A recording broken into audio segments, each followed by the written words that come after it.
முட்டை குழம்பு செய்யலாம். ஸ்டவ் பற்ற வச்சு கடாயை வச்சுட்டு கடாய் நல்லா சூடேறிடுச்சு. தேவையான அளவுக்கு எண்ணெய் சேர்த்துக்கிறேன்.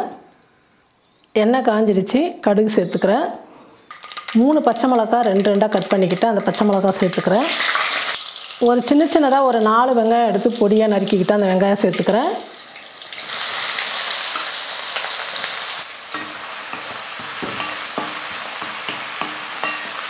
வெங்காயம் நல்லா வதங்கிடுச்சு.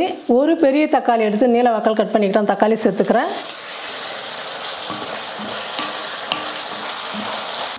வெங்காயம் தக்காளியெல்லாம் நல்லா வதங்கிடுச்சு. இப்போ மசாலா சேர்த்துக்கலாம்.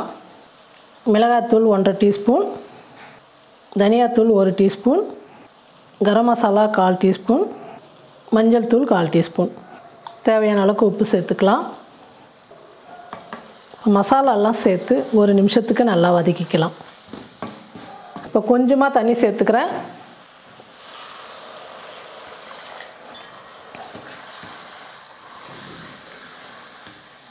நல்லா கொதிக்கட்டும். இப்போ மசாலா நம்ம அரைச்சிக்கலாம். ஒரு சின்ன 1/4 முடி தேங்காய் தோல் எடுத்துகிட்டு சின்னதாக கட் பண்ணிக்கிட்டேன். ஒரு 8 முந்திரி, 1/2 டீஸ்பூன் சோம்பு, இது மிக்சியில் போட்டு நைஸாக பேஸ்ட் மாதிரி அரைச்சி எடுத்துக்கலாம்.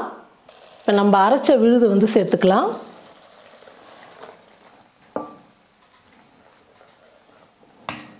தேங்காய் விழுது சேர்த்ததுக்கப்புறம் 2 நிமிஷம் கொதிச்சா போதும். குழம்பு நல்லா கொதித்து கெட்டியாக வந்துடுச்சு. இப்போ நம்ம முட்டை சேர்த்துக்கலாம். நான் 4 முட்டை எடுத்து வேக வச்சு இந்த மாதிரி 2 பீஸாக கட் பண்ணி எடுத்துக்கிட்டேன். இந்த முட்டை சேர்த்துக்கிறேன்.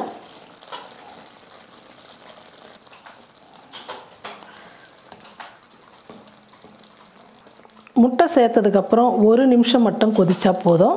இந்த உப்பு காரெல்லாம் இந்த முட்டையில் மசாலாலாம் இறங்கணும். அதனால் 1 நிமிஷம் கொதிச்சா போதும். பாருங்கள், குழம்பு நல்லா கொதிச்சிடுச்சு. சூப்பரான ஒரு முட்டை குழம்பு ரெடி ஆகிடுச்சு. இந்த குழம்பு பார்த்தீங்கன்னா சப்பாத்தி, தோசை, பூரி, சாதத்துக்கு எல்லாத்துக்குமே ரொம்ப சூப்பராக இருக்கும்.